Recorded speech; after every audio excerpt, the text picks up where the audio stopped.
Hello and welcome to the iRacing Fantasy National Series tonight from Bristol. My name is Adam Baker and this is V-Speed, and I've got a guest commentator in the booth here tonight. It's Justin Boyles. Justin, say hello. How are you doing tonight? I'm great, Adam. Thanks for having me. Really excited to do this.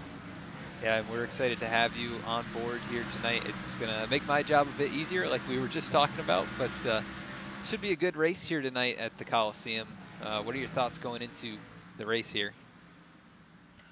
Well, we've had some guys here lately, that have been super fast, coming off of a road course last week. So we're going to be at a half-mile short track, high banks, a lot of speed. And I'm interested to see if these guys can get that bottom group going. That's what I'm really excited with. Yeah, and unlike in real life, they have the PJ1 down there on the surface. They're not going to have the benefit of that, that material down on the bottom. And it is definitely a skill to be able to work that groove here, as the Highline has become dominant since the reconfiguration. But right now we are watching these guys go around and qualifying, a lot of them finishing up their laps here. Looking at Evan Longacre in the 48 as he goes around riding that Highline. So looks like that's going to be the groove, at least to start the race, and we'll see how it rubbers up and how everybody gets going here on the longer runs. Yeah, tonight's weather, it's 84-degree air temp, 84-degree track temp, so that shouldn't be too bad. Should be a pretty good amount of grip in the tires of these cars. Absolutely, Adam. And I've been, I'm very involved with our Cup Series, so I've been able to have a lot of conversation with some of our National Series guys, and they said in practice that the cars were loose, they were really slippery. I do think that the track temps were just a tad bit higher in practice, so but I think a lot of times you're going to lose grip trying to run that bottom, so I think that's where some speed's going to be if you can get it to carry off the corner. But I'm interested to see how these cars handle. Yeah, it should be a pretty fun one, and just peeking at practice earlier, it did seem like some of these guys were struggling with the back end coming around, which is common out of turn 4 here. Definitely the area that most people struggle with, and turns 1 and 2 are a little bit easier on the car, and usually doesn't push quite as bad down there either. So as we see Evan Longacre, he's riding the wall just a little bit, getting some laps in here during the qualifying session. And Evan currently 4th on the boards, just about an 1/8 of a second off the pole time. And he ran pretty well last week at Mid-Ohio. I believe he ended up 2nd place in that race after some pit strategy almost worked out for him.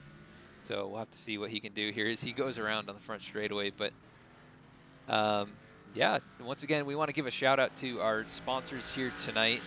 That is going to be Rapid Fire Pizza. We'll run some ads for them later on, but you should check them out in the description of the video here. You can type in pizza, !pizza in the chat on Twitch, and it will bring up information about that company. You can head on over to their website and order a delicious pizza. And it sounds pretty good right about now. It sure does. I'm sorry, I didn't mean to interrupt, oh, but you're it good. Absolutely does. And we got to hear some guys' favorite pizza topping last week, so that was a lot of fun. So maybe we can ask that question again and see what the guys say. Yeah, I think we definitely will. That's a pretty good one to ask. It's you get different answers pretty much every time, although we got a couple people to say pepperoni last time. Pineapple is up there on my list, so I was glad to hear that one. But these guys finishing up qualifying right now, so it looks like pretty much everybody, or at least the top 19, took times, and then we've got, I don't know, about 10 or 15 more cars behind them that did not end up taking times. So let's see as these guys get onto the grid. Chris James, I think, going to roll off in 2nd. I'm trying to find who got our pole here tonight. But let's bring up our grid, and I'll run through the top 10. You want to take 10th through 20th, and then I'll finish it out? That sounds good to me. All right. So on the pole here tonight, it was Carl Dodson with a great time of 15.2. So he takes the pole tonight at Bristol. Congratulations to Carl on that. Chris James going to be rolling off on the outside of the front row. Logan Keys going to be starting here in 3rd in that number 36 car. Josh Mayo starting in 4th in the 04.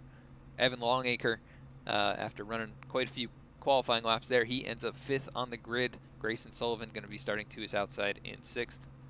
David Wright going to be starting in 7th here, with Jay Queen rolling off in 8th. Greg Klein 9th, and Tater Bowman, last week's winner, going to be rolling off in 10th position. I think Tater Bowman's going to be a great pick. Rolling off in 11th, we got Matthew Beeman. 12th will be Rick Mitchell.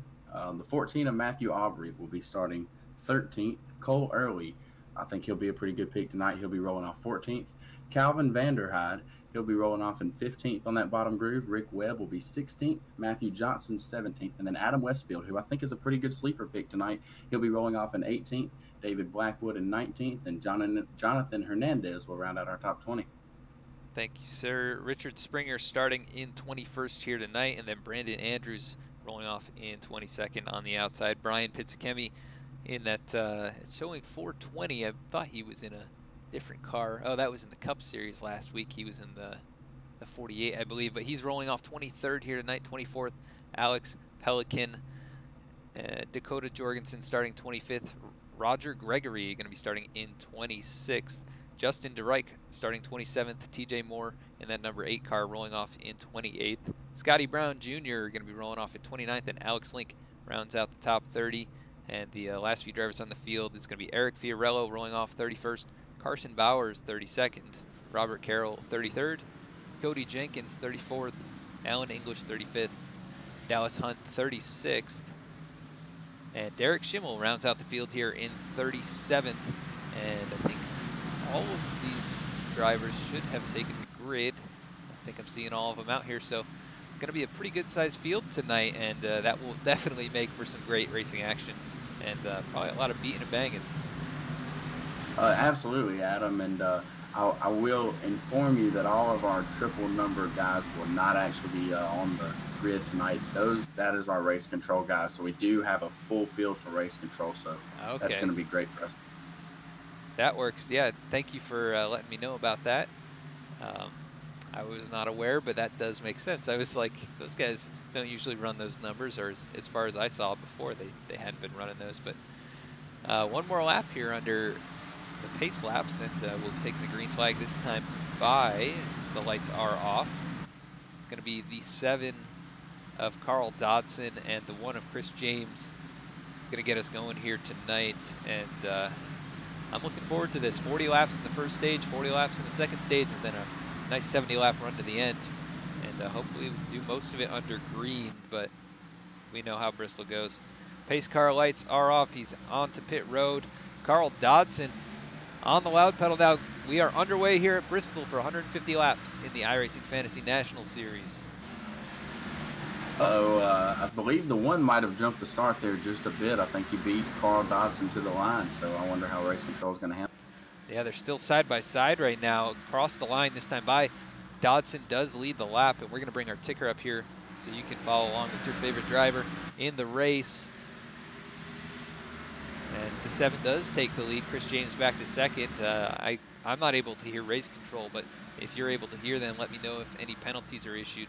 But right now, the 1 giving up his spot and dropping back into 2nd. 3rd place, Josh Mayu, a few car lengths back. I do not have race control, unfortunately.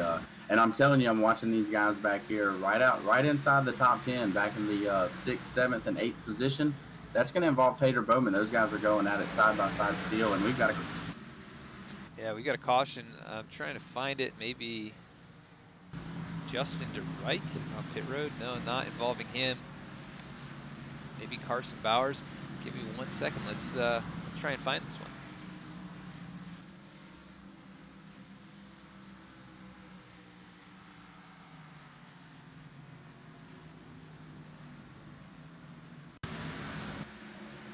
Watch some. I'm trying to take a look here. Oh, Calvin Vanderhyde caught up in this one.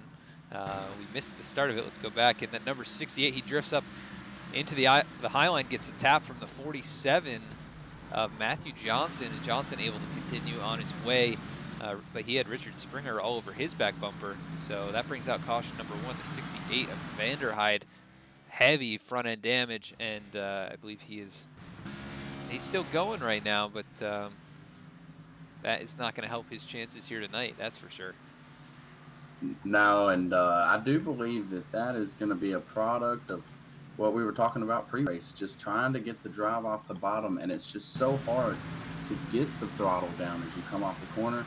And he just slid up in front of that 47, and I don't know if he had contact. I do believe he was going to get loose anyways, but I'm sure if he did have contact, it absolutely helped him. Yeah, you're already on edge at that point on the track, and I'm not sure what the incentive was. Maybe it was he did just get loose and drift up, or pushed, or he maybe thought he was clear, but either way, he ends up in the wall and not where he wanted to be this early in the race. We've got a couple drivers on pit road. That's Roger Gregory, also TJ Moore in the number 8, already done with his pit stop, 14.9 second stop. So pretty good one there for his crew, but he is back in the 28th position, right where he started actually. There's really no harm in putting some fresh tires on here just 7 laps in. Yep, and I'll tell you, that was a short run, that one was, so it was kind of a no-brainer for the leaders to stay out there. But however, you start getting in those medium runs, 8, 10, 12 laps, because it doesn't take long to chew up tires here on this concrete surface at Bristol. So Carl Dodson leading the race, if we start getting some medium runs, 10 to 15 laps maybe, it kind of puts him on an island. Does he pit? If he does and nobody else does, he's going to the back. And we know how hard it can be to pass at Bristol, especially the longer you get in the run. And if you get caught in the back, it does not take long for the leader to get back around and lap. Yeah, we were broadcasting a race here on Monday night. It was the Ford Entertainment Group iRacing Flea Market Series, and they raced here at Bristol. It was I think 125 laps, and the leader, who started on the pole, he led over half the race and eventually pitted when a few drivers didn't. It put him back in like 5th place, and even being back that far, he was caught up in a couple small incidents which cost him a shot at the win ultimately, but he had been the dominant car. So it really does come down to strategy sometimes, especially at these short tracks where it's tough to make moves. You can get boxed in pretty easily. So that's exactly right, and especially with the top line being the better line, and hopefully we'll see it soon if we get a long run. These leaders, when they start to catch the back of the pack, if those guys might be able to hold the leaders off on that top line. It's Bristol. You don't want to allow the leader to take that lap from you as we get ready to. Yep, going back green now. Great jump by that front row. Carl Dodson still under pressure from Chris James. James drops into line. Back a little bit farther, Josh Mayu able to clear the 36, or what's showing is the 10 on track. That's Logan Keys. And Grayson Sullivan and Evan Longacre side by side as we were under caution once again. Possibly Richard Springer involved in this one in the number 16 machine. Let's go back and take a look what brings out our caution number 2.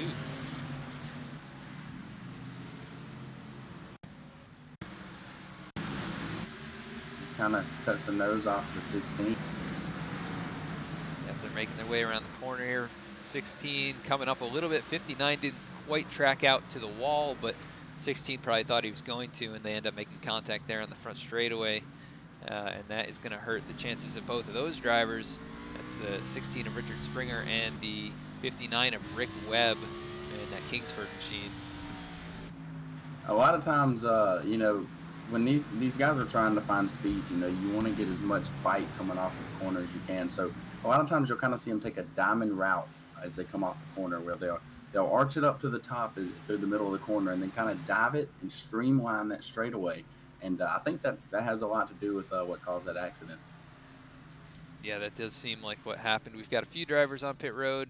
Matthew Johnson in that 47 on pit road right now. Rick Webb making his way off of pit road after getting a little bit of the damage fixed. Cody Jenkins actually was not on pit road, but I thought I saw a few others. It looks like it was just those couple cars. Richard Springer's still on pit road getting the damage fixed, but he's got heavy damage on the nose, and I think it's going to take him a few laps to at least get to a point where he can run competitive times. So. And I did just get word that an EOL has been issued to the 59, so race control is deemed the 59 at fault for that crash. So Also, it looks like the 5 car of Justin DeWright may be done for the night as he's 12 laps down, still sitting on pit road. Yeah, I'm not sure he even took the green here tonight. I think he was starting on pit road. Looks like he did get into the race because the car is on pit road, but I don't think he's going to be rolling off at any point here. And even if he does, he's well out of contention at this point. So that's Quite one less driver. He very well could be race control. I can check the list and get a confirmation. Yeah, it looks like he actually was in the chat here on Twitch, and I believe he is acting as race control. So just hasn't taken his car off the pit lane, but he's not going to be running, it looks like. And nope, he is going to be race control tonight. I just got word from him. Cool. So let's actually see if we can grab last week's winner, Tater Bowman. I'll see if he's in the chat here. All right, I found him. We're going to bring him up to the room here and just ask him a couple questions for our first quick interview of the night. Tater Bowman, this is Adam Baker in the V-Speed booth. You got a copy? Yeah, 10-4, bud. Well, we just want to ask you a couple questions. You were last week's winner. How are you feeling so far in the race tonight? A little nervous, ain't gonna lie. These guys, we're kind of having a little shakedown period, seeing who's who, but we're managing. All right, and I didn't realize we were going double file, but one quick question. What's your favorite rapid fire pizza topping? Oh, I have to go with ham on that one. That's what I like that one. I like that one. All right, sir. Well, good luck here, and hopefully we talk with you later. 10-4, thank you. All right, and that was Tater Bowman, driver of the number 8. He is currently sitting inside the top 10 as we are back underway. The 7 of Carl Dodson able to take control once again. Chris James in there behind him, and Logan Keys up into 3rd now, passing Josh Mayu back under caution. Matthew Beeman involved, Greg Klein involved in that one as well. Maybe a handful of others, but the 88 and the 12 both caught up in this one with heavy right side damage on both of those race cars. So, yep, it looks like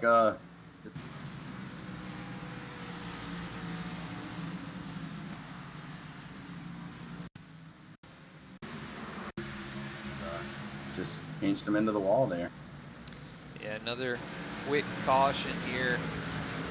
So early into the race, the 12, yeah, pinched up into the wall. I think they maybe made a little bit of contact, and then the cars got stuck together, and the 12 really, couldn't do anything at that point. And the 88 was along for the ride, but not a great result for either of them so early in the race. As the 88 now on pit road, that's Matthew Beeman. Started just outside the top 10, but you can see the positions dropping rapidly as he sits here. And I did quickly get word from race control that they have deemed the 12 at fault. So I imagine the EOL will be issued, and depending on the damage, could be a pretty long night for that 12. Yeah, he's already in 18th, but he's going to lose about 10 more spots with the EOL. So let's see. And the 16 just took the wave around, so I do believe he will be back on the lead lap. Yep, that's Richard Springer. Let's see if we can get a view. Yep, making his way back around. He will be on the lead lap. And looking at that 12 car, once again, Greg Klein started inside the top 10, but has lost a lot of ground early. And we'll see if he can make it up, because obviously has good speed in the car to qualify so well, but it's hard to make up positions here and do it cleanly and keep the fenders on it. So we'll see what he can do from the back of the pack. And we have some big movers early on in this race. I'm looking at that 9 car of Dakota Jorgensen, 25th to 13th already. So he's quickly getting on the field, and I do believe that he narrowly avoided that crash there, that last caution. Yeah, he has a little bit of damage on the right front fender, it looks like, but nothing too critical. And the aerodynamics aren't super important at this track, but you do want to keep it as clean as you can. Also looking at Carson Bowers here in 16th. He's got a little right front damage as well, but he's up 16 spots already in this race. So driver that posted 35 Camry making his way forward. Absolutely. And with these short runs and these quick cautions, I mean, that's going to be a possibility. So we haven't really gotten to see who's going to have that long run speed, and it may not even come into play, but hopefully these guys will get it straightened out. Yeah, sometimes it's the case you'll get a bunch of cautions, just like a run of them, and then get nice green flag runs to, you know, kind of either get the middle of the race through or the, you know, the tail end of the race. Hopefully they can straighten it out here in stage 1, as we're already halfway through the stage, even with the cautions. Let's take a look. 3 cautions so far. No lead changes at the front. It's been the 7 and the 1 this entire time, but Dodson getting the better of Chris James on each restart. And as we get ready to go green, you know, it'll be interesting to see if any of that, if that 04 or that 10 car can stay with these guys. So it looks like they're going to get another big jump there, especially the 7. Yeah, 7 with a huge restart, able to get out in front by at least 3 or 4 car lengths. Chris James going to try and track him back down from there, but Logan Keys, Josh May, pretty much nose to tail at this point, and they are a few car lengths back from that number 1 machine. Evan Longacre just back behind is currently getting passed by the 8 of Tater Bowman. And Bowman backing out of it there, not able to complete that pass. He'll slide back in line in that 6th position. Now he's under fire from the 6 of Jay Queen and the 19 of Grayson Sullivan, who are going at it side by side. And I'm watching that 9 car right now, Dakota Jorgensen, all the way up to 11th from 25th. And he's able to get that thing to stick on the bottom there through 1 and 2. So it's going to be a big advantage if he can do that on a long. Yeah, in 3 and 4 there, he's actually on both ends. He's running about a groove lower, not all the way on the bottom like you might see him do later or trying to make passes, but he is running lower and definitely making up time on turn entry. He loses a tiny bit on the exit, but definitely hooking that lower line pretty well and making his way forward. Let's take a look at Carson Bowers, who we just looked at before. He has not made up any spots since the restart, but still up quite a ways from where he started. And we're starting to get a bit of a green flag run here, and we can see that 7 car Carson Bowers. He is just pulling away. Oh, yep. Carl Dodson is just he is flying away. Currently 1.3 seconds ahead. We got cars running into each other. The 48 just rear ended the 04 going into 3. I'm sorry, going into 1. Yep, the 48 with heavy damage on that front end of the machine. The 04 also with damage. We're back under caution. I just missed it there. Can't tell the 8, I think. TJ Moore. Yeah, TJ Moore involved in this one in that number 8 machine. Let's go back and take a look at what happened.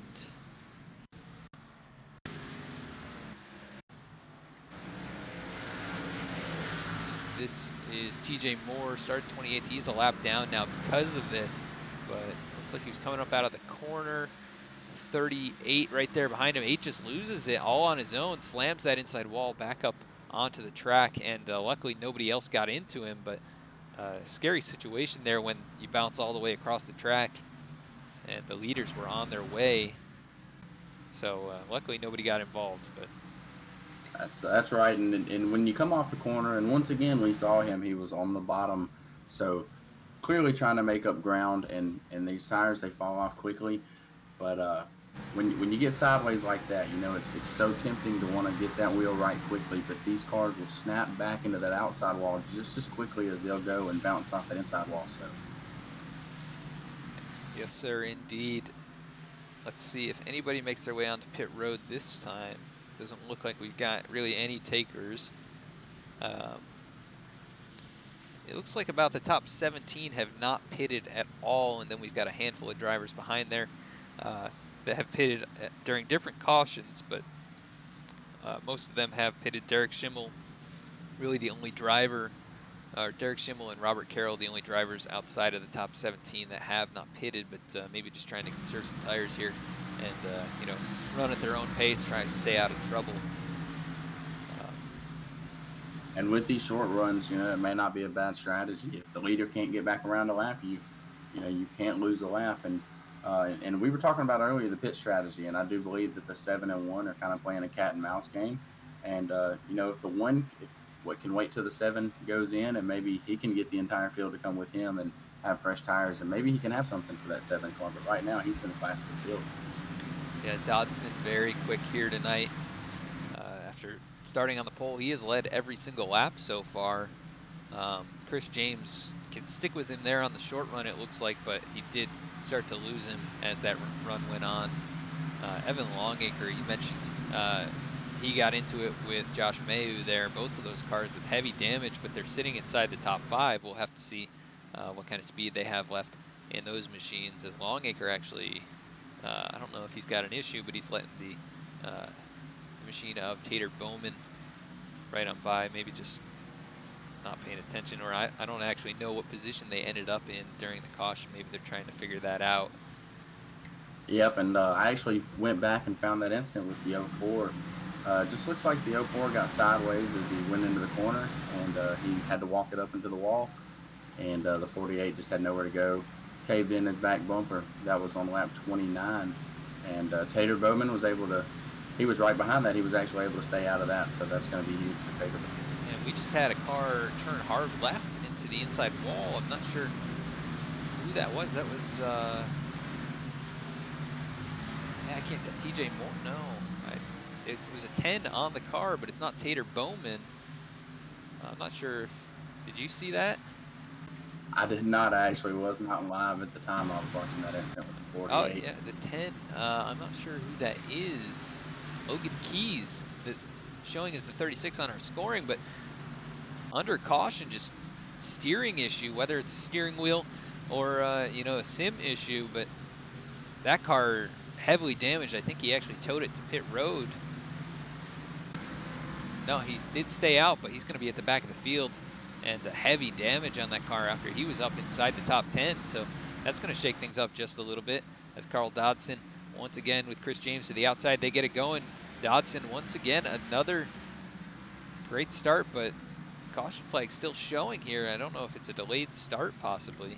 I do believe I'm showing that Race Control did throw the caution, so something that they saw that they didn't like that's going to cause the delayed green. It looks like they actually had to do it twice with Bristol being such a short track, so not sure exactly where that's coming from, but hopefully I'll get an explanation here soon from Race. Yeah, I think it might have to do with the 36, or what's showing is the 10 on track. But Logan Keys with that issue, you know, maybe it was going to give everybody a black flag, so they just decided to extend the yellow as the 7 of Dodson gets him going. Green flag is out this time. Chris James, about the same kind of start that he's gotten these last couple times, 4 or 5 car lengths back already. And then Josh Mayu out in front of Logan Keys. Tater Bowman now inside the top 5 and trying to take over that 4th position.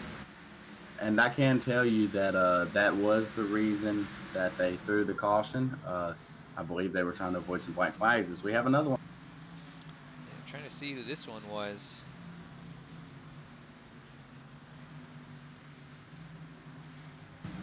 Yeah, I can't tell here.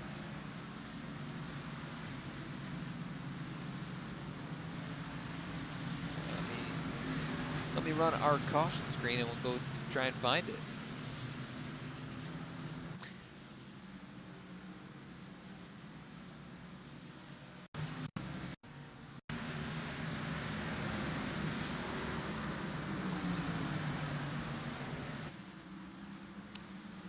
Possibly involving the 00 of Cody Jenkins. Let me take a look here. I heard some tire issues. Oh, I can't tell here actually. Oh, a car blinking in and out really bad. I think that's what brought it up. I don't think we're actually able to see who wrecked, but oh, we've got all the lead lap cars on pit road now. We're just struggling here to find these cautions, but our leaders did decide to come in. That's Chris James and also Carl Dodson, both in. Dodson off and on his way. Chris James, good pit stop for him as well. They're going to come out 1-2 there. But yeah, I'm not sure exactly what brought the caution out. Were you able to find it there? I was not. I'll go with your theory with the car blinking in and out. But looks like Tater Bowman may have lost a spot on pit road. I'm not sure. I don't believe that he was behind the 10 car coming in. Yeah, they were side by side when that caution came out. I don't know what the position was, you know, at the actual throwing of the caution, but Logan Keys able to get out in front of him either way, and he will be in 7th position. Top two hadn't pitted, but Alan English comes in this time to make his pit stop from 2nd position after starting in 35th. So Scotty Brown Jr. going to stay out on 41 lap old tires. Matthew Johnson. Oh, here actually comes the 98. Here comes the 98. I know what the caution was. That was the end of the stage. So we didn't capture the stage results, but I believe Carl Dodson, the winner, Chris James, 2nd. And then beyond that, we're going to have to go back and look at the replay. So I'm sure Race Control will post it here in the chat pretty soon, but Dodson winning stage number 1. He's going to be 2nd here on the restart, so unfamiliar position for that driver as he's led the whole way so far. Yeah, you know, it's crazy. We couldn't go green long enough for us to figure out that we had actually reached the end of the stage. So yeah, despite all the short runs, that was not a very long stage, and hopefully we can get through this next one a lot quicker if we can get some green flag runs. So that's the goal for sure for these guys, I imagine, and especially Carl Dodson, because I do believe that if we get a long run, I don't think he's going to have a hard time getting away from it. Yeah, he's been incredibly quick here all night. Matthew Johnson on those old tires, 24 lap old tires, going to be restarting. He's going to elect to take the outside line in the 47 Kroger machine. And yeah, we'll have to see how that works for him. But showing up on the screen, we've had 5 cautions here tonight and just the 2 lead changes, as Dodson really the dominant car. And just through this pit cycle have they swapped the lead position. With 47 going to be up high, Dodson lagging back just a little bit here. We'll see if he times this well. He might even be able to capture the lead before turn number 1. The 47, a good jump though, and Dodson did not time it that well, but he's going to slide into 2nd regardless. Yep, and I'm waiting on to get the stage results, because as we get closer to these playoffs, every point is going to be worth more, and I do have the current playoff picture pulled up for these guys, so we'll be able to kind of update that and see who gained and who lost. Yep, and the 10 of Logan Keys bouncing off the wall right there, and below him, Tater Bowman going to shuffle on by Dakota Jorgensen. You called it. He's up into the top 5. That 10 struggling really bad. We've got to stack up Evan Longacre around the 19 of Grayson Sullivan, the 14, the 93. All these cars slamming into each other now out of turn 4, and that'll bring out the first caution of stage number 2. Let's take a look at what started all of that. That was definitely the biggest one we've had thus far. And you can see the 10, I think, coming out of the corner here, or maybe going down into it. Oh, he tags the wall, stacks him up bad. The 19 gets stacked up. The 48 turned off the bumper of the 91. And he takes a lot of damage as a result of that. 59 involved in this with more nose damage. But yeah, just quite a few drivers caught up in this. Let's see if we can take a look from somebody who's a bit farther back. The 59 of Rick Webb. Take a look at his nose cam. See what he was seeing when he was trying to avoid all this melee. You can see everybody stacking up all this smoke. But even when you're coming around this track, you know, the track could be blocked and you wouldn't know it because the turns are so tight around here. And Webb just getting into the back bumper there, but everybody was already around. That's exactly right. And these turns, like you said, are so tight. The corners are so banked that it's hard to see what's going on way ahead of you, and you can't see through the car in front of you. So when the 10, you know, gets slowed up really bad and he gets ran over, and then, you know, the 48, he has a hard time seeing it, and eventually people are going to start making contact after a while. Yep, and a lot of drivers paying the price there. But that's kind of how Bristol goes. You either get lucky and survive all this melee, or you get caught up in one of them eventually. But it's been I think it's going to be a battle of attrition here tonight, based on the way it's going so far. As Bristol usually is. And while we're still under caution, I do have the results for stage 1 of, shocking to none, Carl Dodson win stage 1 in dominant fashion. Chris James finished second. Third was the 04 of Josh Mayo. Fourth was the 10 car of Tater Bowman. I think he's actually showing an 8 on his paint scheme, but he is being scored as a 10 car. And fifth was the actual 8 car, which is TJ Moore. Sixth was the 48 of Evan Longacre. Seventh was the 19, and that is Grayson Sullivan. Eighth, the 6 car of Jay Queen. Ninth, the 14 of Matthew Aubrey. Yep, and 10th is the 98. So some guys gaining some valuable points. Yeah, Matthew Aubrey, actually our first subscriber to V-Speed. He subscribed first thing tonight, and we just gained that affiliate status here on Twitch. And if you're enjoying the broadcast tonight, we would like you to consider subscribing. You get a few cool emotes that you can put down in the chat. It really helps us out and helps us bring great content to you each and every week from so many great leagues throughout the week, including the iRacing Fantasy National Series and Cup Series. And we're about to get back going here, but just wanted to give that quick announcement. And we're going to run a few more commercials when we get our next caution, I think, so we can finally get some shout-outs. But the 7 of Dodson gets him going once again. And Chris James, a little better restart, but really has not had anything for that driver of the post office machine. And I do believe that 47, he's still on old tires, if I'm not mistaken. So he could cause another bottle up for sure. These guys have got to navigate around him as he's off pace compared to these other leaders. Yep, and he's working down low, which is definitely not the preferred group, right? I think it's probably good for him to be down there for sure, because nobody else really running down there. They're all filing by on the outside as he is dropping pretty quickly back into 7th now.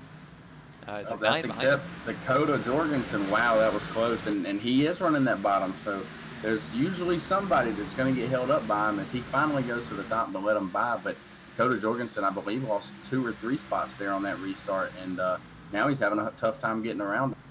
Yep, he's having a hard time even getting up into the high line. I think now he's able to slide up in there as the 22 of Cole early right there behind him. The 47, though, I think right in the way of the number 9, and definitely not helping him out. I'm watching these lap times up front, Adam, and that one car has found something.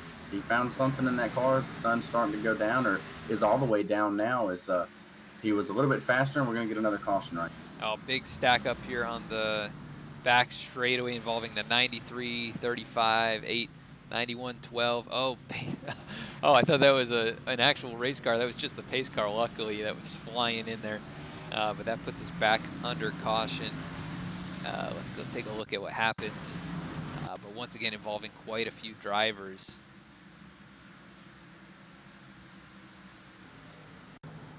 Actually going to be a pretty good view here as he saw a hole and went for it, and it closed up rather quickly on him, and he took some damage on the right front. Yeah, I'm looking at the 66 of Alan English, who dragged the wall pretty bad. And actually his car blinked out for just a second. A couple of these cars blinking out. Let's see here if I can get a view of anyone. Rick Mitchell's car was gone until the caution came out, so the 35 involved in this one. Let's see if we can get a nice view from his car. I think they were already wrecking up in front of him, though. Oh, yeah. The 12 went around, 59 caught up, 93, and the 91, the 19. So those 2 teammates in the Dumont Jets Camaros caught up in this with heavy damage, and I think one of them even blowing their engine during that whole exchange. So a lot of cars torn up early, and we're not even halfway through the race. But cars that aren't torn up, actually that list might be shorter than the cars that are at this point. That's right, and like you said, a race of attrition. And, you know, you want to say that if you can keep it clean, you'll be there. However, if you're in the back, it's hard to keep it clean, and we've seen that, you know, as you look at Carl Dodson and Chris James, those guys, I don't think they have a scratch on the race car, and that's because they've been out in front and they haven't had to navigate traffic. So that's huge for those guys. Yeah, I think each of them have made one pass so far, and that was on the 47 who stayed out on that restart. The 7 with a little bit of right front damage, but probably just a quick rub with the wall. So like you said, just that clean air being out front gets you out of harm's way. And, you know, about halfway through stage number 2, those two looking like prime contenders to take the win here. Yep, and as I was saying, I was actually watching those guys right when the caution came out. Chris James has got something figured out. He was actually he was gaining on Carl Dodson, and when I switched over, I think he was about 5.7 seconds. I'm sorry, 0.57 seconds back, and he came around and he was about 0.52. So he was definitely gaining ground on them. And we'll see maybe if they can get a run, if he can hook that thing up and get around them. Yeah, and it's one thing to run just a touch faster. It's so hard to pass unless you're, you know, a tenth or two a lap faster. As pace car lights are off, it looks like we're going double file already.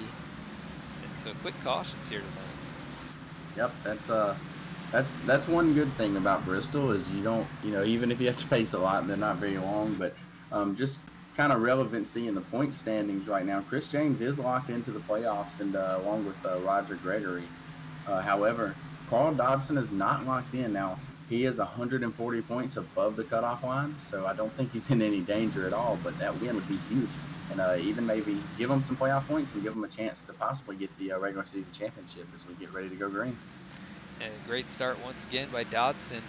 But the one definitely a little bit more hooked up there, just a couple car lengths back going down into turn 1 as he runs a bit higher than the 7. And Tater Bowman in sole possession of 3rd position, with Jay Queen now going to take over 4th, or try to, over Josh Mayo as he slides up in front of him. The 04 having to back out of it big time there to avoid contact. Oh, that was close between him and the 10. That's going to bottle these guys up here, Adam. And we were almost 3 wide there for just a second. As the 98's going to dive below the 9 of Dakota Jorgensen, but once again, you're able to just get that big run off the top side, so no threat. And the 98 is going to go around.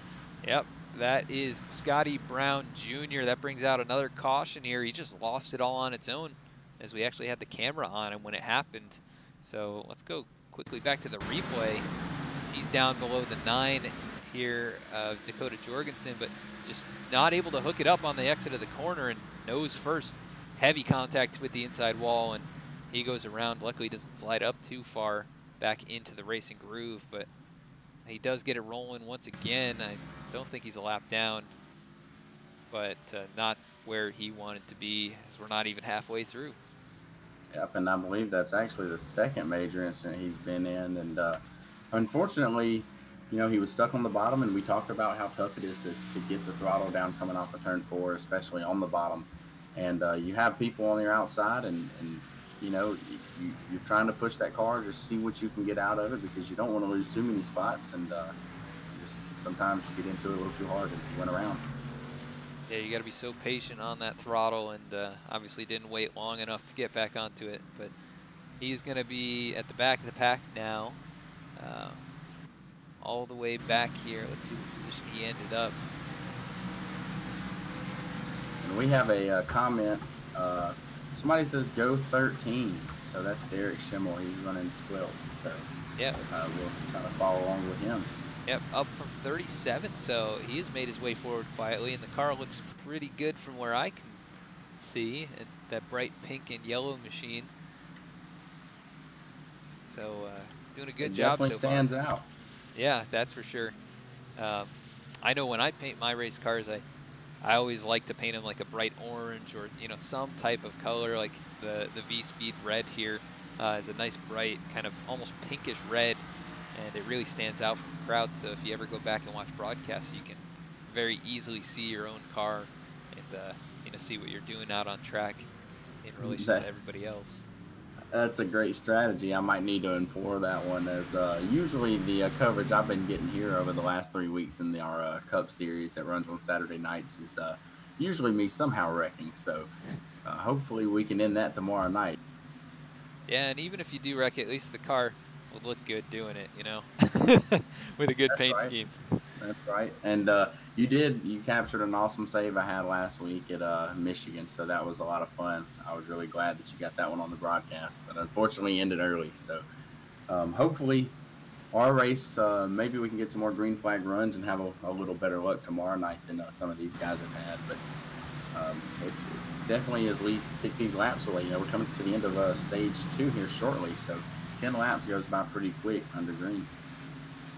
Yes, sir, indeed. And I'm looking through our standings right now. Scotty Brown Jr. in that 98, who brought the last one out. He's the last driver on the lead lap in 20th. Everybody from 21st on back is at least 1 lap down. We've got multiple drivers more than 1 lap down, and a few that are already out of it tonight. So it is a race of attrition, and you know, if you can stay on that lead lap, it's going to give you a much better chance to win. But also, we've had a lot of cautions, so you can at least get laps back with the wave around or the lucky dog. So not out of it yet are some of those drivers a lap down, but I think they've also got heavy damage, and that's another reason they're so far back. But pace car is in once again. The 7 of Carl Dodson gets him going. The 1, a much more even start this time, as they're side by side going down into turn number 1. Yep, and he's all over his bumper this time. This could get fun. Maybe we'll see some battling for the lead. And Tater Bowman, I believe he's probably licking his chops right there in third. Is if these guys can get side by side, he can get up there and make this a 3-horse race. Yeah, and he's had speed already up from 10th position where he started into 3rd right now, and the top 2 starting to pull away from him just a bit, but possibly saving the tires in that number 8 machine to maybe reel him in as he rubs the wall actually coming through 1 and 2. That allows Jay Queen to get right up to his bumper. Yep, and he's got a mirror full of that 6 car right now, and that can definitely put you on edge, you know. Tater Bowman right now, you know, he won last week, and I believe he's on the line of being high enough in points to qualify for the playoffs, because as of right now, they do not have him in the playoff picture, so he needs a good points night. Yeah, as he loses that position now to Jay Queen, who takes it from him on the outside. Josh Mayo now right on the back bumper of that Fire Alarm Services Camaro, and the Flex Seal machine going to need a little bit of Flex Seal tape after this one. Oh, we got one sideways. The 00 of Cody Jenkins. Looks like he's going to hold on to it, though. Coming off of, looks like turn 4.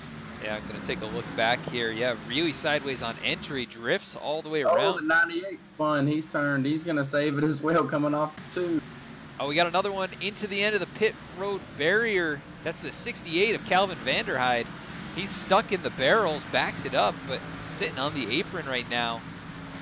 Probably hoping for a caution to be thrown, but it looks like race control not going to throw it. Oh, so we got a pile up behind him. Oh, man. He sat there just a bit too long, didn't he? Yeah, Richard Springer came flying in sideways and just slammed right into him. That's going to put the 68 in a bad position here. And let's go back and take a look at what caused that bigger incident. Looked like it's kind of started with the 23, potentially. It's Eric Fiorello. So he went down into the corner. He gets sideways, overcorrects, and then corrects once again. Hits the 16. That's what sent him down. Evan Longacre caught up in that. Also, the 60 came in with a full head of steam and got caught up in that one as well. Yep, and when the 60 came off of the 16, it looks like he gave Evan Longacre a little bit more damage than he already had. So that's tough for the 48, because I think he was definitely going to be a player tonight. Yeah, he's been involved in a few things, and really just that car is pretty well used up at this point. As we're past halfway, we're closing in on the end of the second stage. I'm not sure if they called it or not, but the leaders are on pit road. Dakota Jorgensen deciding to stay out on 38 lap old tires, along with Derek Schimmel. Actually, both of them making their way down onto the backstretch pit road. Yeah, usually if they call the stage, these guys will, yep, they're sending me the stage results right now. So it's going to be the 7, the 1, the 6, the 10, and the 04. So same players we saw in stage 1, in the 36 of Logan Keys, 47 of Matthew Johnson, the 9 of Dakota Jorgensen, the 22 of Cole Early, and the 88 of Matthew Beeman. So that's going to be the end of stage 2 here at Bristol Motor Speedway. Yeah, and Matthew Johnson in the 47, after staying out for so long, actually collects some stage points. So maybe a good strategy there, as he was able to hold on for at least a handful of points. Yep, that's right. And you know, sometimes it just takes strategy to pick up points. You know, and he probably saw that with the amount of short runs that he could probably hang in there. And as of right now, let's see, I'm looking for him on the point standings. I'll have to find them here in just a second.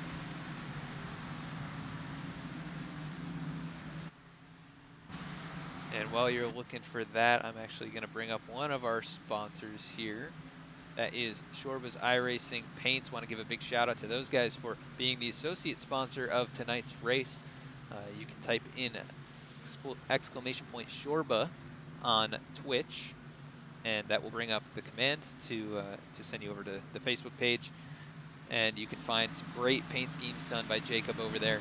And he does offer a pretty good deal on these schemes, anywhere between 10 and 20 bucks to get your own beautiful custom scheme. So head on over there, send Jacob a message, and get your car looking nice. Yep, Jacob's awesome at making schemes. He did a lot of these schemes here for this league, as well as our Cup Series. So if you want to see some more of his schemes, tune in tomorrow night on V-Speed TV here on Twitch, and you'll see some awesome schemes. And hopefully you'll see the 10 car in victory lane. Yeah, let's hope so.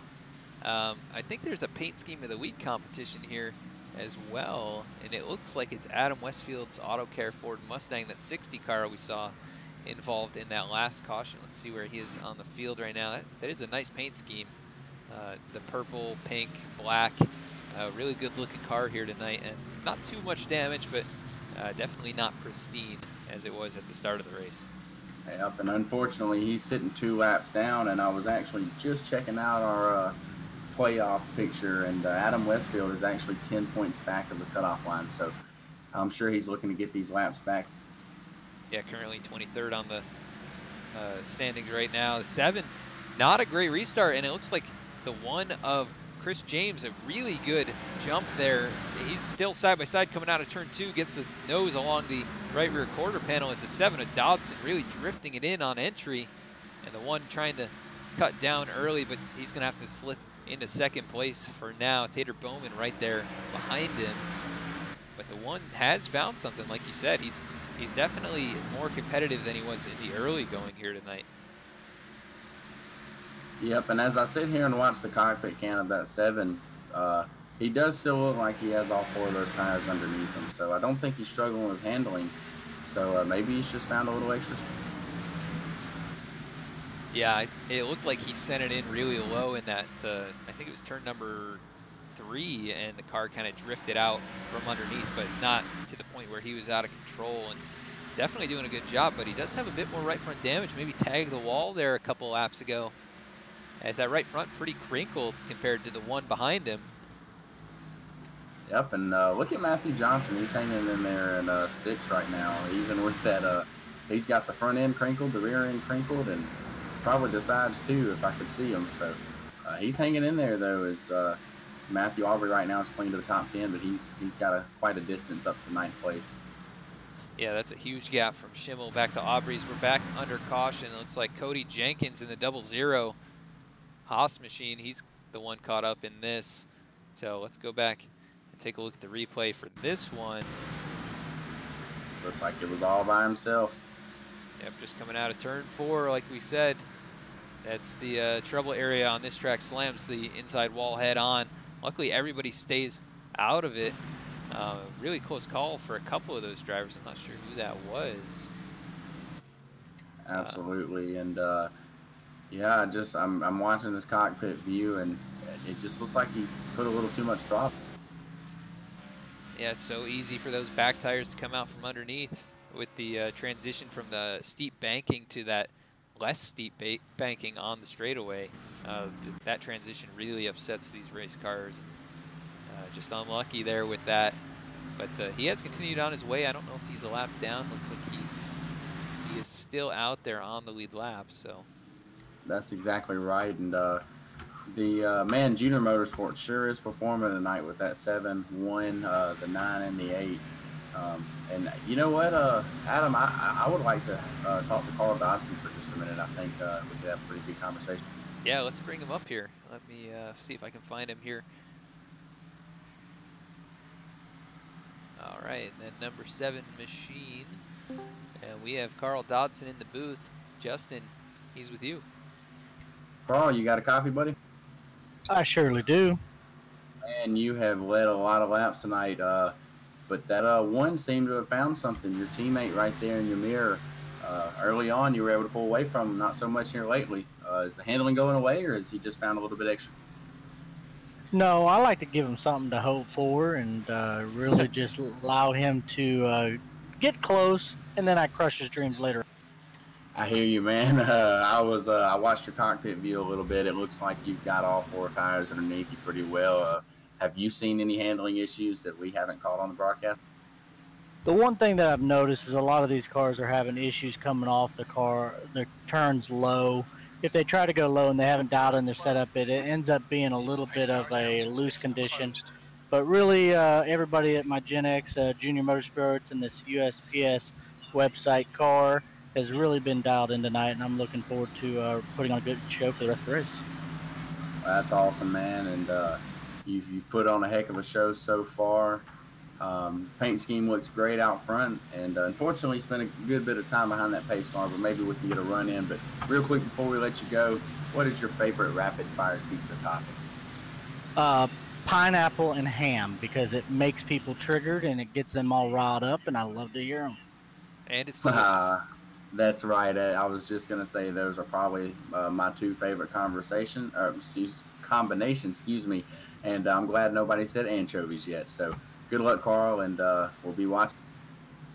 Thank you, gentlemen. Thank you for all you do for this league, and thank you to all our sponsored Rapid Fire Pizza, Scroby's iRacing Paints, and Alpha Ornamental Metals. They are a great asset to this league and the great drivers we have, but it couldn't be produced without a great team of you like yourself.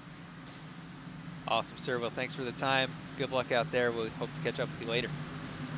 Thank you very much. Should be done by 10:30. Welcome back. All right. Oh, I just jumped down in here. I jumped into the wrong room instead of moving Carl. So we'll move Carl down back into the right room as he gets a great restart. The one not quite able to get the same restart he did last time, and behind him it's Jay Queen and Tater Bowman duking it out for that 3rd position. Yep, and Tater Bowman looks like he wants to slide up, and I believe the 47 may have had to lift for him just a tap.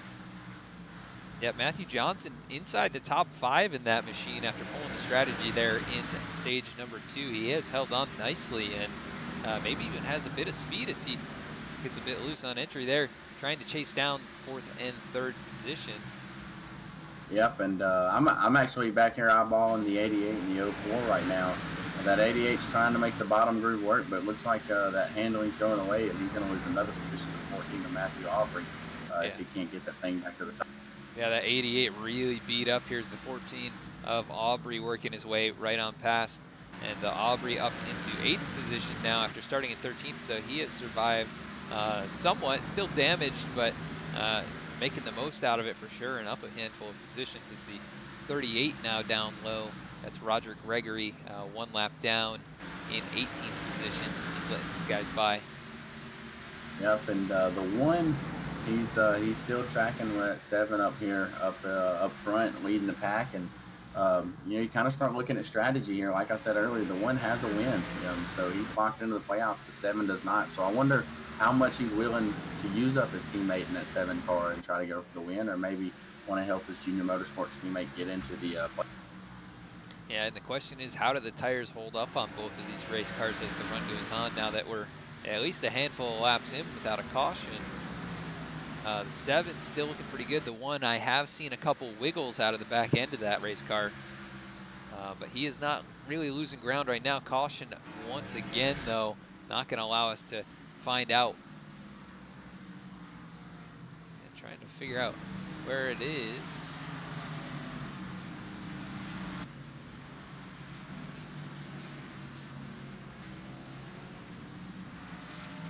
Let's go take a look and see what happened here. See if we can find it on track.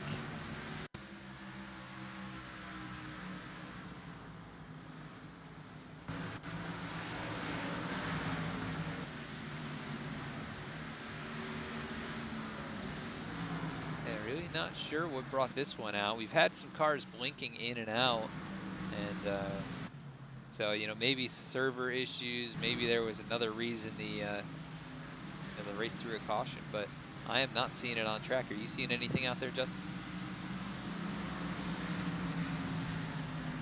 Looked like he may have been just catching up to the field when I switched over to him, but I do believe he had a blinking issue, so I wasn't able to actually go back and find out what happened. Okay, yeah, I didn't see any cars go around. I saw just smoke from, you know, drivers blinking in and out, but not sure what brought out that caution. That is caution number 11. We've racked up the lead changes now up to 8 with drivers, you know, trying different strategies. We've seen the one be more competitive. He actually did lead a lap, so we've had a couple swaps for the lead here under green as well as under caution. The leaders electing to stay out here. And under this caution, we are going to run a quick commercial break, so we will be right back.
And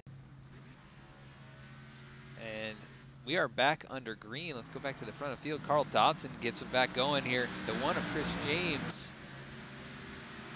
Decent start. He's a few car lengths back. Tater Bowman also a few car lengths back. But like you said, those junior motorsports cars definitely dominant so far here tonight. And with only, you know, about 40 laps to go, I think it's going to be tough to beat one of those drivers.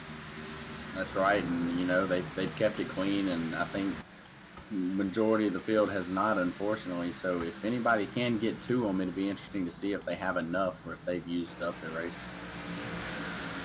Yeah, as they are, it's the top two starting to gap Bowman now, but the one still really not letting the 7 get too far away. And I know Dodson said that it was giving him some hope, but that one is running a different line, and I think he's picking up some speed somewhere on the track, but he does lose a couple car lengths that time out of turn 2.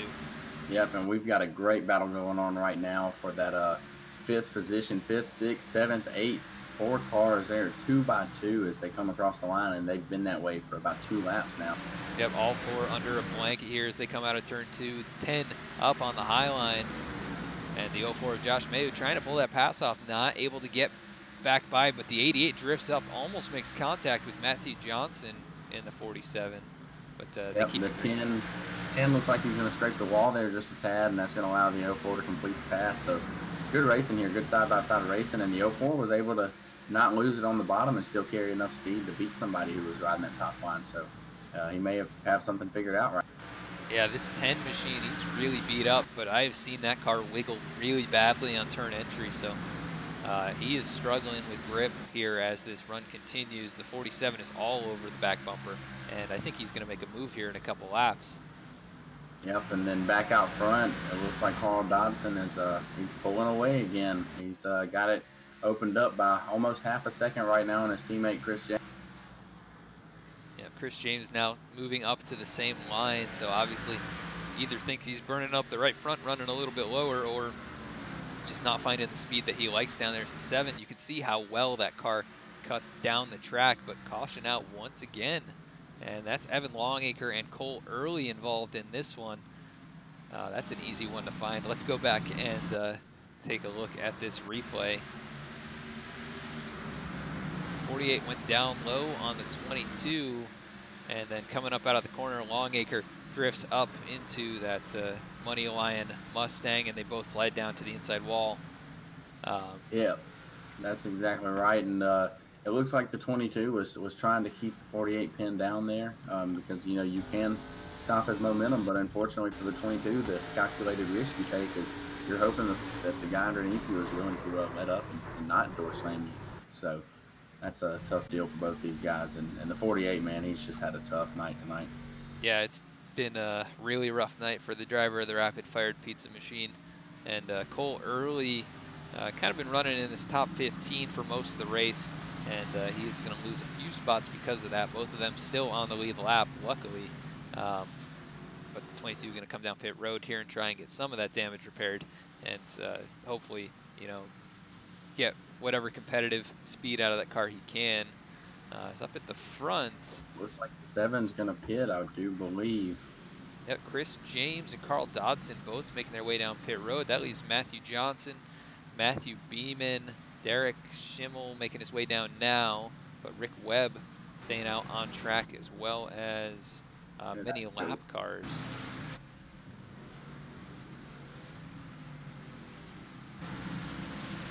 So, did they change their mind at the last second? Looks like Schimmel coming down pit road. Matthew Johnson and Matthew Beeman. Beeman now making his way down, but that's going to leave Matt Johnson in that 47 Kroger machine, and once again trying a tire strategy here, and Rick Webb is out there with him, so he is not the only one to try this out. 30, it looks like 34 to go now, or 33 to go, I should say. The 47 and 59 going to be out here on 40 lap old tires, just like Matthew Johnson was before, and he was able to stay inside the top 10, which I think he will be able to do here with so many damaged race cars. But to try and hold off the 2 fastest cars on track is going to be a tall order for that driver. That's right, but it's, man, if these guys stay side by side, it could frustrate that the 7 and the 1, and maybe they lose patience and make a mistake. And you know, I like this call by Rick Webb. As he's sitting right now 21st in points, he has to be in the top 20 in order to even have a chance to qualify for the playoffs. So a win tonight, you know, if he somehow can hold these guys off or play the strategy game, would probably put him in the top 20 and give him that win he needs. So this should be fun. Yeah, it's definitely a bold call here late in the race. With the pace car lights off now, we're going to see how these two cars do on the restart on such old tires. And sometimes getting going here can be tricky, especially in the high groove. I've found that if you don't get on the throttle, you know, you don't ease into it nicely, sometimes those tires fight back and you can hook to the right or to the left, you know, and take out the drivers around you. That's right. So it'd be, I'm sure the 1 and the 7 are on their toes here, and they need to pay close attention. As here we go. Looks like the 59 spun his tires. Yep, he's going to hold up the 7. That's going to hurt him, and that's going to allow that 1 car to maybe put a little bit of distance between them here. The 59 drifting upward 3 wide on the back straightaway. The 6 backing out of it to avoid that, but the 59 slams the wall in 3 and 4. And these drivers having a tough time getting around him. Now Tater Bowman goes on by, but Matthew Johnson still in second. Definitely more speed in that race car than the 59, but he's under fire from Dodson. Yep, and and I was just gonna say 7's gonna have to negotiate that, but he did that pretty well there. And now we'll get to see how much faster the 7 is than the 1, or if he is faster. Maybe that 1 gets the clean air and he can run away with it. Yeah, because it is possible that that arrow push, you know, that's evident on these NASCARs now, maybe that was playing a role with them running both up high and the one just not able to close in. We'll see if the 7, you know, ends up in a similar situation here as we're approaching 25 laps to go. You know, this Yep, thing and the 59 is slid all the way back to the 7, so to the 7th position, excuse me. Rick Webb all the way back to the 7th position already, so those old tires catching up with him. Yep, and Matthew Johnson still holding on here in the top 3, so good job so far. He's got a little gap back to Tater Bowman, who's under pressure from Jay Queen and Josh Mayo. And let's take a look just outside the top 10. We've got a battle here between Allen English in 10th as 10 of Logan Keys goes around. He actually holds on to it, but takes out the pit exit cone. So that's the only casualty during this caution. Let's go back and see what happened here. I think maybe just lost it on his own. Yep. Yep, that's what I see there, and looks like he's trying to make a move on the 48, and actually, you know, that's a corner entry loose, and that's so easy to do, especially in these B-class cars, because they do have so much more horsepower, and they have, you know, when you put that throttle down, you know, it can really mess you up. So you carry a little extra speed in the corners than the Cup cars, and you get on that brake a little too hard, and it'll lock them up and spin it.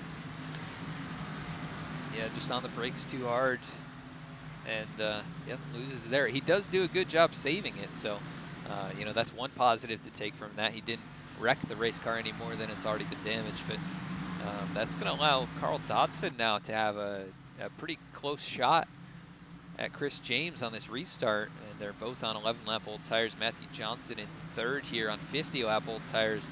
We'll have to see how that car behaves when he gets back on the throttle. But this could be interesting. Have we talked to the 1 car yet? I do not believe so. Let's see if we can bring him up here. Yeah, I think that he'd be a great guy to talk to right now. All right, Chris James, this is Adam in the V-Speed booth. You got a copy? Yeah, I do, Adam. What's up? Well, Chris, you ran 2nd pretty much all race here tonight. You put pressure on your teammate, and now you're out in front. What are your plans here to try and pull away from him? Well, you know, he'll probably say that he was, you know, letting me back in and then taking off or something. You know, I was, you know, we'll see how it goes. We are teammates. We like to get around with each other, but I've got to win. Our teammate Tater Bowman's got to win. We need to get wins for Carl and Dakota Jorgensen to get locked into the playoffs. So we might work some type of strategy. We'll see. That's exactly what I was discussing with Adam earlier. Chris was, you know, with you locked into the playoffs, and Carl Dodson could use a win, although he is well ahead in the point standings to possibly keep into the playoffs. So it'll be interesting. The Junior Motorsport guys have been pretty fast tonight. Unfortunately, the 9's gotten into some trouble, but yeah, man, good luck, and we'll be watching as we get down the stretch. Hey guys, I appreciate it. One last question before we let you go. What is your favorite rapid-fired pizza topping? I'd have to go with pepperoni, onion, and jalapeno. All right, that's a nice combo. And anything spicy. Yeah, that's different than what we've heard so far. So, points for originality, and all right. Good luck out there for these final few laps. And we hope to talk to you in a bit. Hey, appreciate it, guys.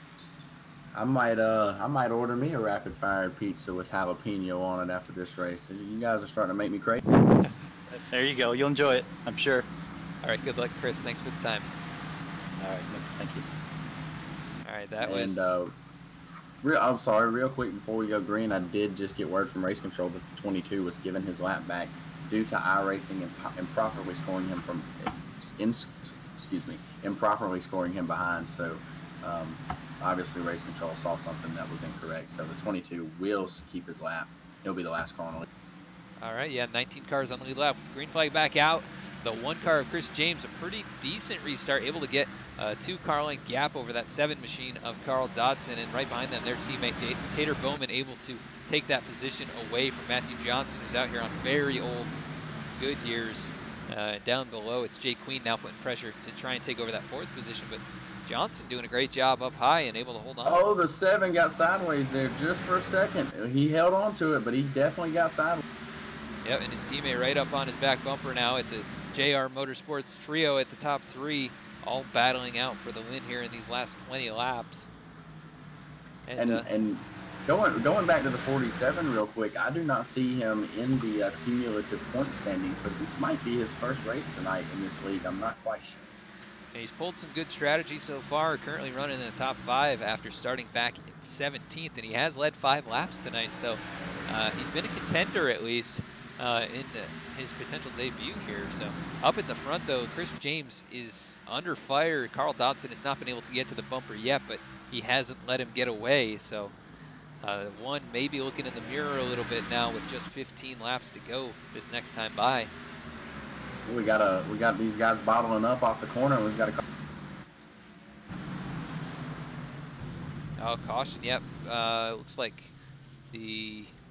Greg Klein, the 12, the 22, the 35 involved, the 16, the 56, the 60. Looks like all those guys may have been involved in that.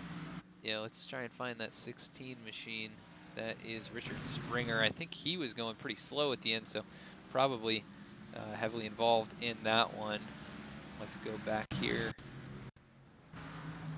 Oh, looks like he came in late. The 22, 35, all of those guys were already. Let's see. Taking a look at Carson Bowers. These cars were all blinking out for me here, so probably not going to get a very good view of this. Yeah, I'm having the same trouble as well here, Adam. Yeah, Cole Early. Oh, it looks like the 60 and the 38, really the start of that one, and that involves Greg Klein. So both of those Penske Racing machines caught up in this heavily. Yep, and I just got word from race control that the 60 is going to get an EOL. Apparently he did not lift when he went to the corner, so not a good strategy here at Bristol for sure. Yeah, that's not really the way to do it. You definitely got to get on the brakes. Oh, he got loose coming out of the corner, it looks like. And yeah, didn't really let off of it after going down to the apron. So driver that's the race paint of the week, number 60, Adam Westfield, is going to be in trouble here in these closing laps. So that will send him to the back of the pack. He's already 3 laps down, not able to really make up any ground since he lost those laps. So. Yep, and that's quite unfortunate for that Netflix machine, number 66 there, as he's hanging on to the lead lap at the moment. So unfortunately for him, some pretty major hit there on the left. Yeah, the back bumper, that car is just completely caved in. Both front fenders are wrinkled in, and he's in the top 15, so holding on for, you know, a solid finish. Maybe not exactly what he wanted, but he is up 20 spots from where he started, so you got to commend his effort here to continue and avoid as much of the carnage as possible, and he's still on the lead lap. Absolutely, and I'm not sure how many we have to green, but if we have a minute to talk to somebody, man, at 47, he's hungry. Yeah, let's talk to Matthew Johnson real quick. Let's see if I can find him in the chat here. Yep, he's going to be under JTG Doherty. All right.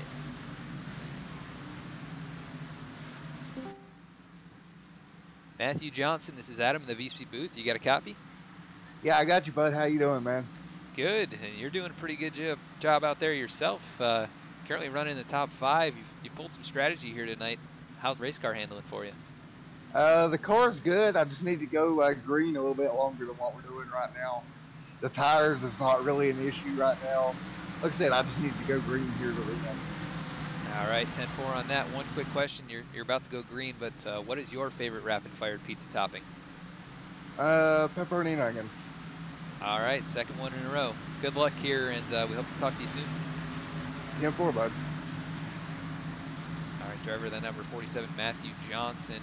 I'm going to move back down into his room, but pace car is off. We're back underway. The 1 got out a bit too far, and here comes the 7 of Carl Dodson.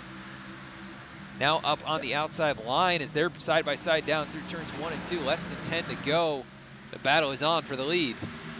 Yep, and unfortunately for that 47, he's not going to get a long run as we've only got 10 laps to go. So He's got a handful there with the 6 car right now.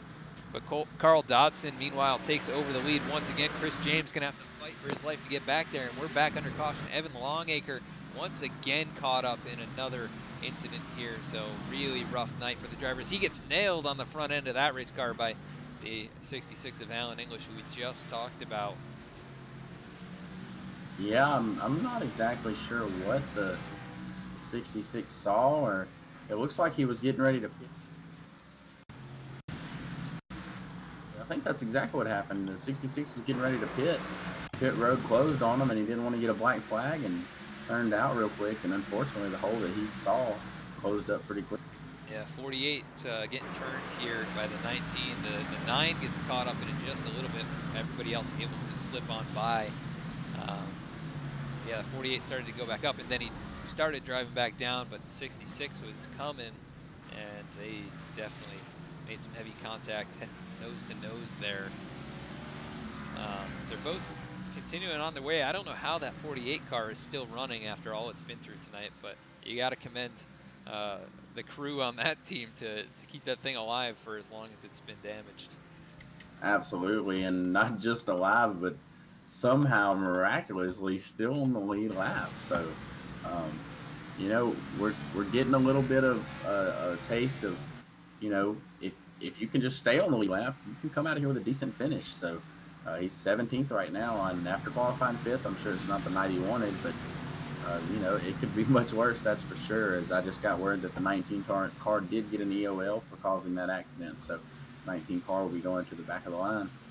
Yep, so the 19 of Grayson Sullivan riding in the top 10. He'll be at the tail end of the longest line. That'll put him, I think, 18th position-wise, but going to have to go through a bunch of lap cars as well to even try and make up ground.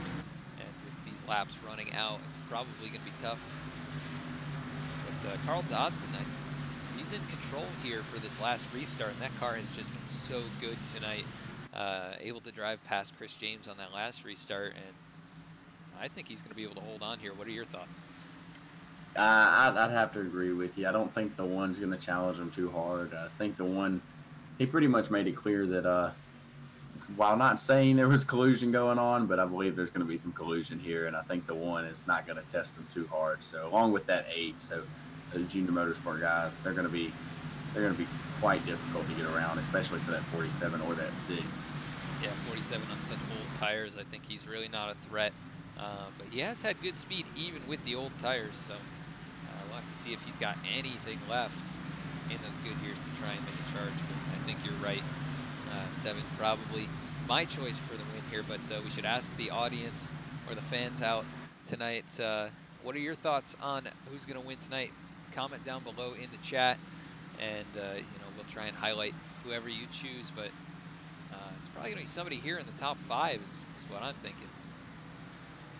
Unless we get something crazy that happens, but in racing, it's never over until it's over. So honestly, well, listen, it could be anybody. Yeah, that 47, you know, he knows we're running out of laps. He may try to force something here early in the green flag run, and like you said, it's never over till it's over. There's a lot of crazy things can happen and have happened at Bristol, and who knows, he might try to rattle somebody's cage a little bit. Yeah, but as the pace car lights are off, we're double file coming through turns 3 and 4. It's going to be 3 to go to the end of the race. Carl Dodson, Chris James, dominant race cars out on the front row. The 7 gets him going. Chris James, a good restart, but going to be 2 car lengths back and under pressure from his teammate in the 8 machine, Tater Bowman. But the 1, a good run through turns 1 and 2. Coming to 2 to go this time by. He gets up into the wall just a tiny bit there. The 47 pushing Tater Bowman out of the corner, gets a push out of the corner, and the 6 of Jay Queen now to the inside as the 47 dives down inside. We're 3 wide. Wow. Yeah, it looked like the 1 may have got a little loose there, checked up the 8, and that caused a little bottle up here is where we just took the white flag. Yeah, white flag is out. Carl Dodson out in front by almost half the 47's in the wall. The 8's around 88.6.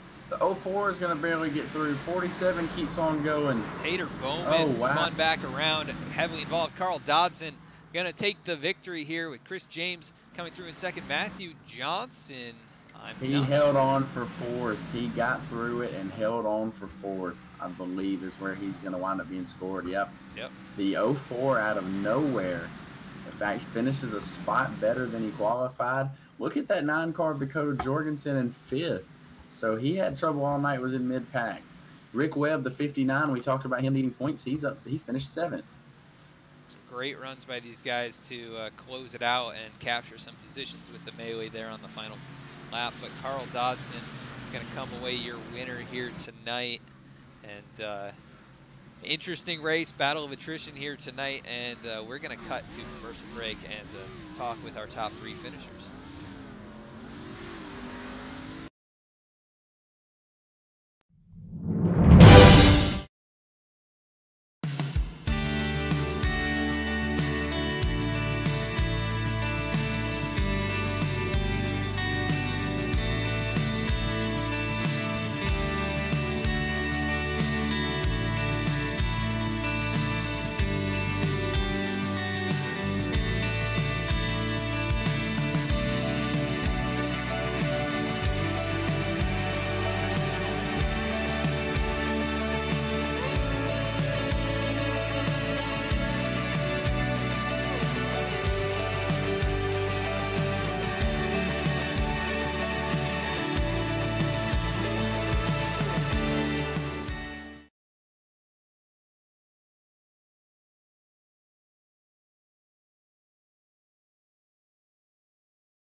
And we are with our winner here tonight, Carl Dodson. Do you have a copy? I sure do, Adam and Justin. Well, Carl, you were able to recapture the lead here from your teammate in those closing laps and able to hold on there. Were you worried that he might be able to get back to you? Absolutely. We had very similar setups. Very consistent driver. He's actually probably more consistent driver than I am. That was his first time starting on the low side on a restart, and he spun his tires, and I laughed and I said bye, and I.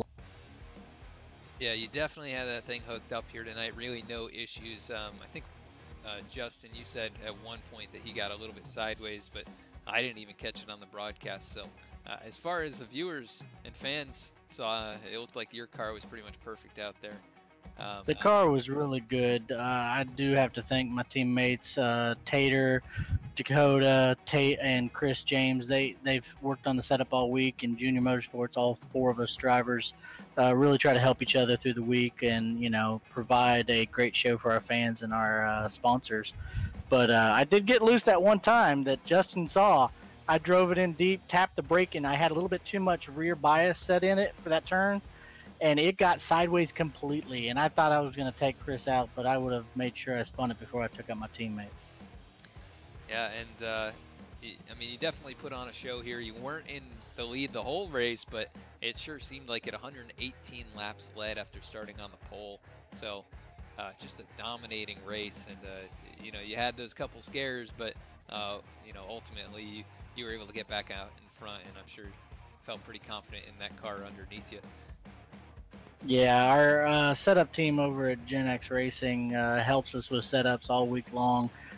Brett Walls worked on the setup all week for us to get us dialed in for the base for what we were going to use tonight. He took some spare time. That he doesn't really race as much B-rate cars anymore, but he cares about us. He made sure we had a good base to work off, and we made some tweaks the whole day getting ready for this race and the practice we had, and it really made it a lot better, and we were able to put on a good show and have a very consistent car. Yeah, and that's evident for sure. Next week we are headed to Road America. Short race over there, just a 23-lap event, but what are your thoughts on going over to that road course? I look forward to going off track several times, allowing the dust to fly, as I am a horrible road course racer. I hope to finish in the top 10. Tater, Chris, they're a lot more consistent with the braking points, at which you have to have a very good braking, consistent at a road course and shifting and everything like that. They're a lot better than me at that. I'm really good at the speedways and short tracks and a little bit more aggressive tracks that you have to be, because I don't mind being a little aggressive, but I do like to race clean. Yes, sir. Well, we look forward to seeing if you could repeat over there. I mean, you No. don't sound too confident, but No, no. Hey, Carl, you said you had a good team behind you, man. So you never know. Just maybe No. just that brake bias just a tad, and you can keep it on. No. Well, not with that attitude, but Well, it's a good thing you won tonight, then.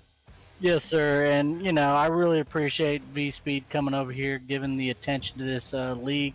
You know, Jacob's got a great thing he's done over here, and the what he sees for the future for this league is just coming forth with the way that he's brought y'all on board. Y'all are a great production. Y'all had a good amount of fans. I look forward to sharing it on my pages and our team page. And then y'all do a great job. And Justin, thank you for coming up here, giving Adam a little bit of help so he doesn't have to do the one-man band thing that he does, which is very impressive, but it always helps to have a few seconds to allow someone else to get a break while you get a sip of water. And Absolutely. I really do appreciate what y'all do, Adam and Justin, and this whole organization. Well, I'll be the first to say it was my pleasure of getting to join Adam in the booth tonight, and maybe one of you guys can help him out tomorrow night so he doesn't have to have the solo band, because I will be racing. So hopefully I can finish somewhere close to where you did tonight. Well, I'll be racing tomorrow night in the 3-car, subbing in as I like to do, always for a cup race every now and then. And I look forward to being up front and racing you hard, Justin. Hard. Well, we look forward to seeing how you can do then too, as we will be broadcasting that race. But Carl, once again, thanks for the time. Congratulations on the victory here tonight, and such a great race for you. Go celebrate, and we'll catch up with you soon. Thank you, Adam. I couldn't do it without the USPS website. You know, card getting so fast, rapid fire pizza, Jacoby's iRacing paints, and of course, can't leave out the Alpha or Mental Melt. Yes, sir. Thanks to all those sponsors, and once again, congratulations, Carl. Thanks for the shout outs there, and we will let you go. Anytime, gentlemen. All right, that was our winner here tonight, Carl Dodson. We're going to bring up second place finisher. That is Chris James. Chris, you got a copy? I do. What's going on? Chris, man, you raced them well. I was a little curious as to whether or not there was a tad bit of collusion there. You didn't go as hard as you could. Carl, he got me on that restart. I think as the restarts went on, it seemed to be Highline was the preferred restart. I was getting a little bit of tire spin on that bottom lane when I restarted that last time. Absolutely. So he got that lead and he was just gone. Now, as we were getting down to the closing laps, I was trying to dive it down and try to gain as much time as yet. And if I was going to spin, I was going to spin. But no, great win to Carl. He earned it. He deserved it. Good for him. Yeah, it's hard. You know, you try to take care of your teammates, and you want all your guys to get in the point series. Playoffs. at the end of the regular point season. But man, when you see a win in front of you, the racer inside of you just really won't let you have him. So let him have it. So it was a great race tonight. It does. The racer definitely takes over. And if he had been my teammate, I think there was a point in that race where he might have been spun around. I hear you. Hey, that's Bristol, right? It's Bristol, baby. That's right. Man, you know, it was a wild restart at the end there. Fortunately for you and Carl, you guys were out ahead of the melee. And Tater, man. Unfortunately, Tater Bowman didn't quite get through it. But how important was it just being out front and being able to stay away from the multiple melees that we had tonight? I'd say that it was the key to being able to walk away tonight with any kind of decent car or finish. That's why we were talking. We weren't going to pit unless it was stages, and after that we weren't going to pit. We were debating on pitting that last 75 or so, but we had a decent run there at the end, or somewhere in the middle in that last stage. That we felt that we needed to be okay to pit, and everyone followed us in, and it worked out. Yeah, and man, I was watching that, and I did notice the lack of pit stops that you guys took out front. But you know, like you said, you know, being out front and being able to avoid accumulating too much damage, I don't think it really hurts your guys' speed too. No, not at all. It all worked out. We just wanted to be ahead of the mess that is Bristol. That's right, and at times it was quite a mess. But congratulations, Chris, on the second place. It was a great race for you. And how do you like your chances next week, road course racing? I like road courses more than I like oval courses. Wow, that's usually the complete opposite when you get into these kind of series. Well, let me rephrase that. I'm better at road than I am oval, but my passion is with oval. I wish I was better at oval, but I'm better at road for whatever weird reason. It's weird, I know. Don't ask. Well, you're definitely in the right cars then, because you can definitely maneuver a road course a little bit better, I think, in these B-class cars. And actually, next week will be the last race before the playoffs start. So, Chris, you've all but locked up the regular season championship, which is going to give you some bonus points heading into the playoffs. So, looking forward, you know, you got a pretty good chance to win it all. I won't count my chickens, but yeah, I like what we've done, and we'll just see how it goes. Take it one race at a time. Sounds good, Chris. Once again, congratulations on the runner-up, and we look forward to seeing you and your junior motorsports teammates battling it out. All right, thanks, Justin. And yeah, just before we let you go, any shout-outs you want to give that make the third or the second place finish possible? Oh, wow. Shout-outs to V-Speed for broadcasting us. I checked out the broadcast last week. It was amazing. You do awesome work. Huge shout-out to Jacob Shorbit for throwing this whole lead together and keeping it running somehow, with dealing with all the personalities and everything that comes with it. Shout-out to my teammates, G Motorsports, Team Motor Jonathan Hernandez for putting us together. And shout-out to Rapid Fire Pizza and Shorba's iRacing Paint for sponsoring the series. Well, thank you for the time here, Chris. Thank you for the shout out there, and congratulations on the second place run. Great run by you here tonight, and we hope to see you run well next week, and hopefully catch up with you soon. I appreciate it, guys. All right, so that was second place finisher Chris James. Third place Josh Mayu is not in the chat here. He was in Discord a bit earlier. Looks like he maybe called it a night, but able to survive that melee there on the last lap and comes away with a surprise top 3. Wish we could interview him here, but a great run for him nonetheless. And, absolutely, and yeah, he, like you said, he survived the melee and so gained a few extra positions. He restarted 7th there on that last restart with 3 to go, so 7th to 3rd there. That's tough to do at Bristol, but when you have a big melee like that, you just got to get. Yep, indeed, he able to get through that mess, and the car pretty beat up here tonight, but doesn't matter. He comes across the line in 3rd nonetheless, so great run for him here. And we're going to run through the rest of our finishing results. Carl Dodson once again taking the win, and Justin, I'll run through the top 10 here, and then you can do the next 10, and then I'll round it out just like we did on the grid, and we'll go from there. But Carl Dodson coming away with the victory. Chris James coming up just a little bit short, but a great run by him nonetheless, and really the only driver to challenge Dodson throughout the race tonight. Josh Mayu, surprise third place finish like we mentioned, but good result for that driver, the 04. Matthew Johnson finishing 4th. Dakota Jorgensen able to survive as well and get up inside the top 5 on that last lap. Logan Keys was all throughout the pack here tonight, just issue after issue, but able to finish in 6th position. Rick Webb comes home 7th. Matthew Aubrey in 8th. Cole Early 9th. And Derek Schimmel rounds out the top 10.